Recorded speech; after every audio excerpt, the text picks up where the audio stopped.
Hello people, this is Eddie from Real Gamers TV, and yes people, I'm not actually dead. It's because recently I've been very busy, so I haven't even made any videos in ages. But this is going to be kind of a mini series I'm starting, which is just going to be me playing games that are not out. Sorry, maybe if they got online betas I'll just play it and give you an accurate run through of the game and what I think of it. And I'm going to be comparing it to other games of the same genre like Call of Duty or blah blah blah blah blah. I'm just going to be accurately assessing the game and just telling people if I would be buying it, all of that stuff. Yeah. So the first game I was going to be doing, and I am doing now, is Resistance 3. And I'm new to the whole Resistance series. I've never played a Resistance game in my life, but as you can see, it's actually improved quite a lot from what I've seen on videos and everything. And I was checking out the customizations. You can actually change your characters on this. You can't actually change things about your characters, but you can just select different characters to play with, sort of like Uncharted 3 if anyone's seen it. And as you can see, there's lots of custom classes you can make and set classes just like Call of Duty. And the difference about Resistance from Call of Duty is that you can't really add attachments. The customization is not that great, but you can upgrade your weapon and it might enhance it some way. When I upgraded the sniper, the Deadeye sniper, it allowed me to zoom in, kind of like a variable zoom on Call of Duty, and it also allowed me, it like brought some, because it's kind of like a sci-fi sniper, so it kind of just locks, it doesn't lock aim, but it just brings, it's weird, visual cues just suggesting where the character or the person you're trying to shoot is. And when I enhanced my shotgun, which is called the Rosemore, it just gave it a round drum, and it also, when you shoot people, it just somehow makes them explode into flames. It doesn't really make much sense, but it's actually, you'd understand it from what you see now. Okay, let me start. Okay, so first of all, as you can see, the graphics of the game is quite good. I joined this game late, so I was even struggling to keep up. As you can see, the graphics are quite good. But this is not even how good the graphics actually are, because this is not a HD capture. This is actually 480p from a composite cable, because I can't actually capture in HD at the moment if you're doing it live. So I normally just do theatre mode captures if it's going to be in HD. But as you can see, the graphics are quite good. I would say they're better than Call of Duty's graphics. Well, I can't even say that. It's too brief. You can't really say a game's got better graphics just because things in the game look better. Some things in the game look better, other things don't. But I would say the weapon graphics are a lot better than Call of Duty's. But there's one thing I don't like about the graphics, is that when you run, they've added like a motion blur effect on it. And that is quite good at first, but when you keep running and stopping, the whole screen just keeps zooming out and in. It's kind of funny, but it's okay. It's actually okay. Next thing I'm going to talk about the game is the maps and the maps layouts. Yeah, I think the maps are actually quite well planned. The layouts are actually quite good. The maps are easy to memorize, and they don't just look like a jumbled piece of junk like some maps on Call of Duty. And I would actually have to chew up Treyarch about the map packs, because some maps on the map packs just look so terrible, I can't even lie. Some maps, when I just see the map loading up, it just makes me so mad.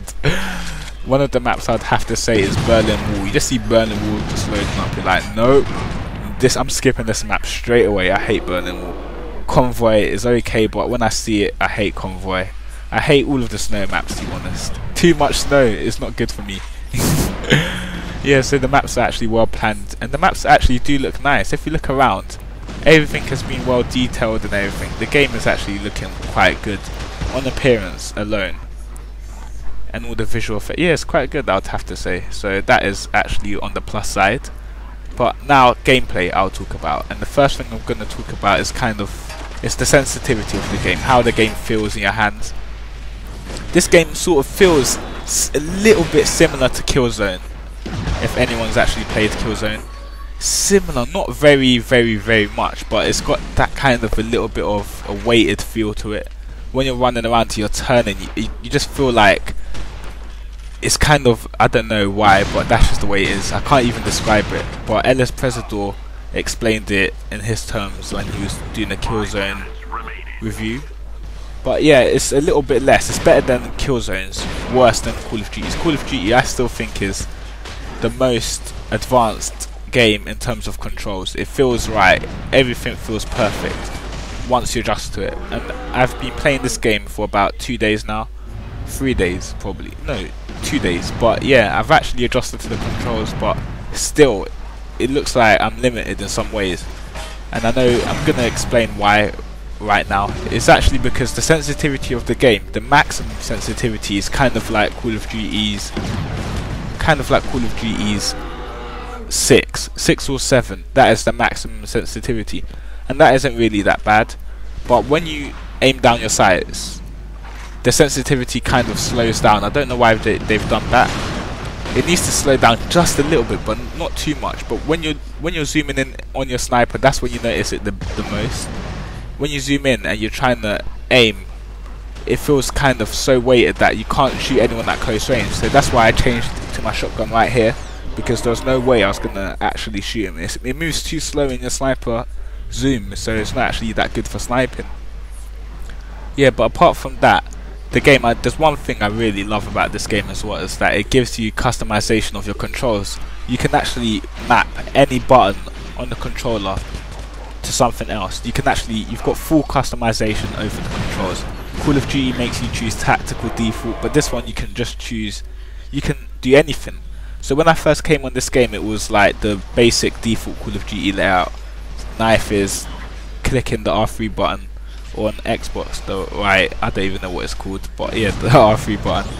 And stabbing was no, and prone, you can't prone on this game, but to crouch was circle. But I've actually changed it to like Call of Duty's tactical layout, because that's what I'm used to. So the custom controls allow me to do that, yeah. But anyway, let me talk more about the actual game now. I've actually just been beating around the bush, not really talking about things of much importance. But in terms of gameplay, I would say this game is really fun. There's one thing that Call of Duty Black Ops lacked a little bit, was that they made the game so perfect that the fun aspects were taken away. Sometimes people want to quit scope stupidly. Sometimes people want it to be fun. They want to have kill streaks that are kind of unfair in a way, and perks that are kind of newbies, because it makes the game more fun. But Black Ops was so serious that that fun aspect had been removed. But this game is actually very, very fun to play. Very, very fun. Here I got a double kill. It's just so fun. And then I've got my kill streak here, which is Cloak. In this whole game, I didn't even get the maximum kill streak. So I got them yesterday when I went on an 11 kill streak. And you unlock some weapon called an Auger. And that weapon is just, it's kind of like, imagine you've got a death machine on Call of Duty Black Ops. That's how it is. You're just you're basically invincible. And the kill streak before that is the shield. I got that in this game. Yeah, that one is like, you're still kind of invincible. You've got like a wall in front of your face, and no one can shoot you from the front, so people have to go around you to kill you.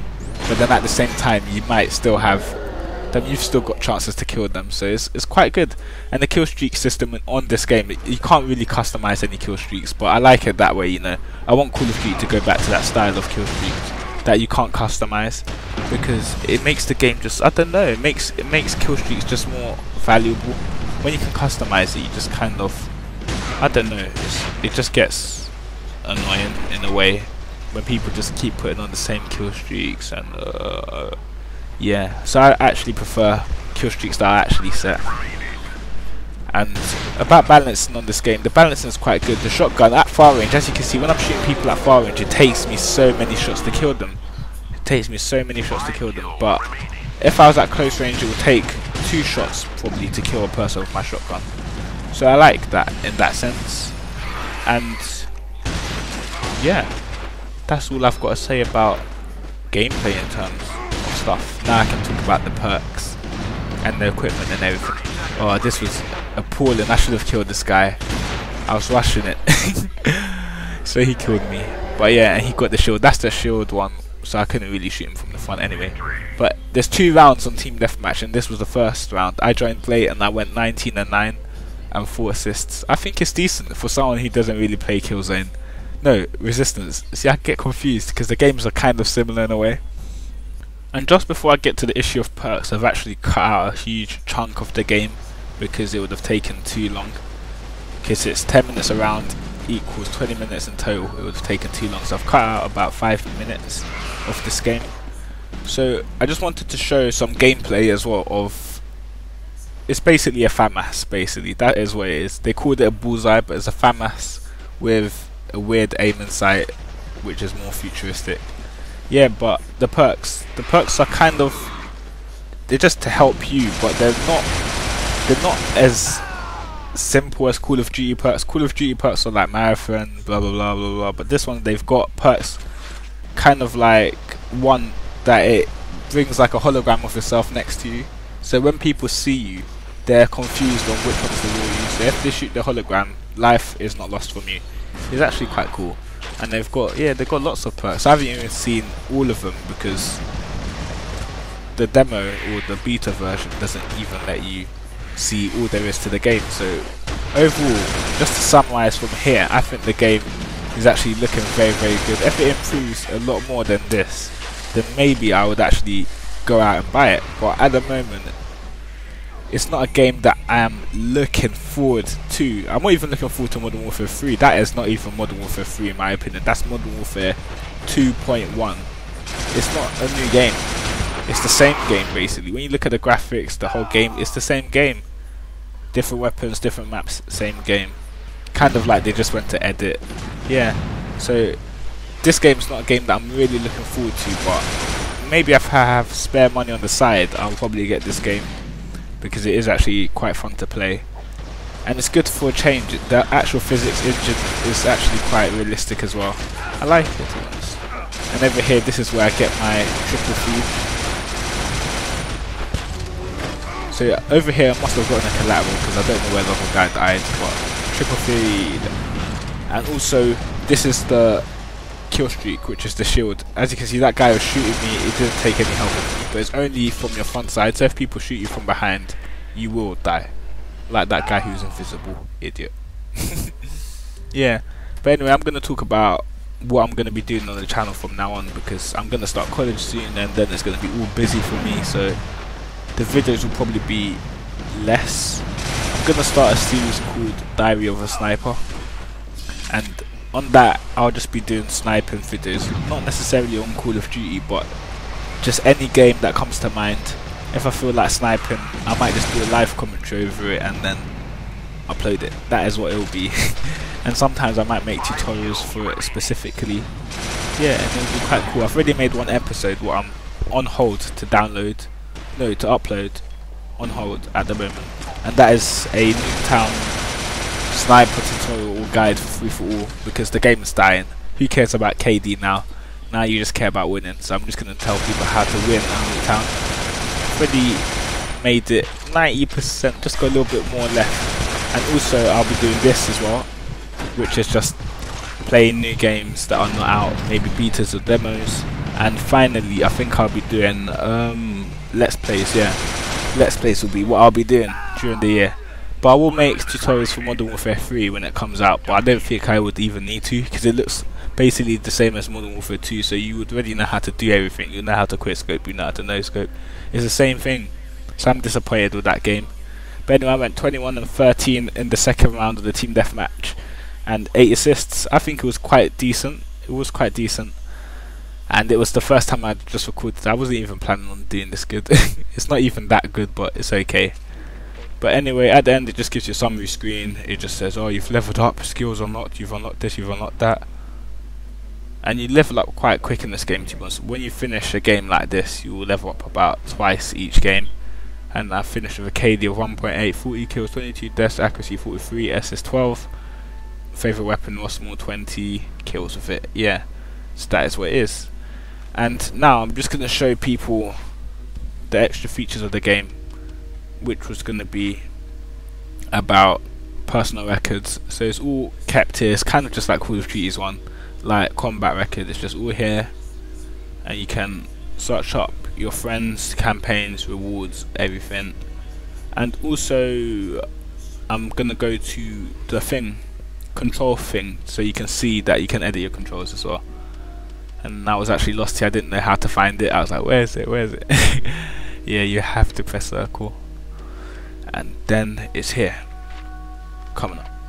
Yeah, so you can actually do custom controls in this game, and that is the main feature I think that is making this game look good. The camera speed shockingly low, but oh well. Customized controls, so I've changed it. I made my own one called Tactical, which is Call of Duty's tactical style control scheme. But all in all, to summarize and finish off, I think Resistance 3 is a game to get, and I think is actually very good. So if you've got any spare money on the side, this is the game you should buy if you're on PS3, because Xbox guys can't have it, suckers.